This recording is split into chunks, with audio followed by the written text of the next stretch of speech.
Welcome to Sumathi சமையல். நம்ம வீடியோவை பார்க்குறதுக்கு முன்னாடி நம்ம சேனலை சப்ஸ்கிரைப் பண்ணுங்கள், பக்கத்தில் இருக்க பெல் பட்டனை ப்ரெஸ் பண்ணுங்கள். நெல்லிக்காய் யூஸ் பண்ணி நெல்லிக்காயில் ரசம் எப்படி செய்கிறதுன்னு வாங்க வீடியோக்குள்ளே பார்க்கலாம். ரொம்ப டேஸ்டியான ஹெல்த்தியான ரசங்க இது.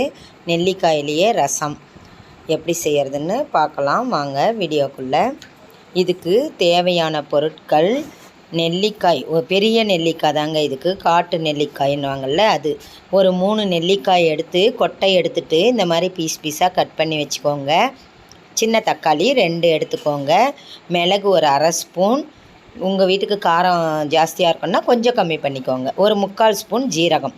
இது எல்லாத்தையுமே பச்சையாகவே நம்ம மிக்சியில் போட்டு நல்லா தண்ணி கொண்டு போட்டு நல்லா பேஸ்ட்டு மாதிரி அரைச்சி வச்சுக்கோங்க.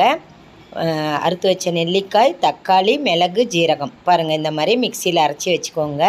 இதுக்கு ஒரு மஞ்சள் தூள், உப்பு, ஒரு 3 பச்சை மிளகாய், கருவேப்பிலை, கொத்தமல்லி தழை, வேக வச்ச பருப்பு, ஒரு குழம்பு கரண்டி அளவு இருந்தால் போதுங்க.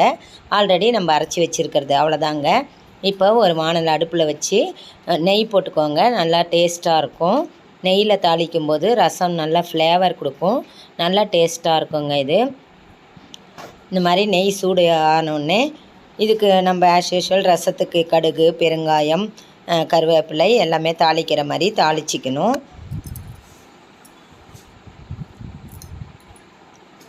நல்லா கடுகு அந்த நெய் சூடானோடனே கடுகு நல்லா பொரியணுங்க. நல்லா பொரிஞ்ச பின்னாடி பெருங்காயம் ஆட் பண்ணிக்கோங்க. பெருங்காயம் போட்டு அதுவும் நல்லா அந்த நெய்யில் ஃப்ளேவர் ஸ்மெல் சூப்பராக வருங்க.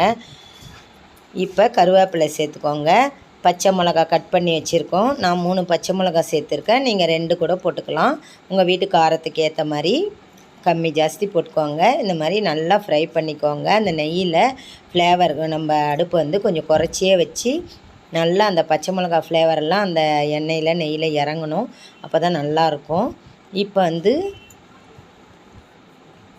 நம்ம வேக வச்சு வச்சுருக்கோம் இல்லையா துவரம்பருப்பு, கொஞ்சமாக ஒரு குழம்பு கரண்டி அளவு இருந்தால் போதுங்க. ஆல்ரெடி வேக வச்ச பருப்பு அதை சேர்த்துக்கோங்க. லைட்டாக இப்படி மேஷ் பண்ணி விடுங்க. அந்த பச்சை மிளகா ஃப்ளேவரெல்லாம் அதில் இறங்கும்.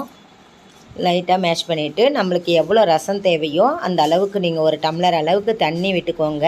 நம்ம எடுத்து வச்சுருக்க உப்பு, மஞ்சள் தூள் எல்லாமே சேர்த்துக்கோங்க. இப்போ நம்ம எல்லா பொருளும் சேர்த்தாச்சு, அரைச்சது மட்டும்தான் இருக்குது. இது நல்லா கொதிக்கணும். நம்ம நெல்லிக்காயை சேர்த்துட்டு ரொம்ப நேரம் கொதிக்க வைக்கக்கூடாது. அதனால் ஆல்ரெடி அந்த மிளகு அந்த பருப்பெல்லாம் நல்லா கொதிக்க வச்சுட்டு இப்போ நம்ம அரைச்ச விழுதை போட்டு சும்மா லைட்டாக நுர கொதிக்கிற ஸ்டேஜ் வரும்போது நம்ம ஆஃப் பண்ணிடணும். அப்போ தான் அந்த நெல்லிக்காயில் இருக்க விட்டமின்லாம் நம்மளுக்கு அப்படியே கிடைக்கும். நம்ம நெல்லிக்காயை சேர்த்துட்டு ரொம்ப நேரம் கொதிக்க வைக்கக்கூடாது. அதனால தான் நம்ம பருப்பு, உப்பு எல்லாமே சேர்த்துட்டு கொஞ்சம் நேரம் கொதிக்க வச்சிட்டோம். இப்போ பாருங்கள், நம்ம இதுக்கு கொத்தமல்லி தழை ஆட் பண்ணிடுறோம். அவ்வளோதாங்க, ரசம் ரெடி ஆகிடுச்சி. நல்லா கமகமன் வாசனையோட ரசம். லைட்டாக கொதி வர ஸ்டேஜில் பாருங்கள், நடுவில் இருந்து தான் கொதிக்கணும் ரசம். சைடில் இருந்து கொதிச்சதுன்னா ரசம் டேஸ்ட்டு கம்மியாக வரும். நடுவில் இருந்து கொதிக்கும்போது தான் ரசத்தோட டேஸ்ட்டு கரெக்டாக இருக்கும். பாருங்கள், நடுவில் தான் கொதிக்கும். இந்த மாதிரி கொதிச்சதுன்னா மட்டும்தான் ரசம் நல்லா டேஸ்ட் கரெக்டாக இருக்குன்ட்டு நம்ம ஃப்ளேவரை வச்சே கண்டுபிடிச்சிக்கலாங்க. பாருங்கள், ரசம் ரெடி ஆகிடுச்சி. அவ்வளோதாங்க, நெல்லிக்காய் ரசம். ட்ரை பண்ணுங்கள், எப்படி இருக்குன்னு ஃபீட்பேக் சொல்லுங்கள். பக்கத்தில் இருக்க பெல் பட்டனை ப்ரெஸ் பண்ணுங்கள், ஷேர் பண்ணுங்கள், லைக் பண்ணுங்கள், கமெண்ட் பண்ணுங்கள். தேங்க்யூ.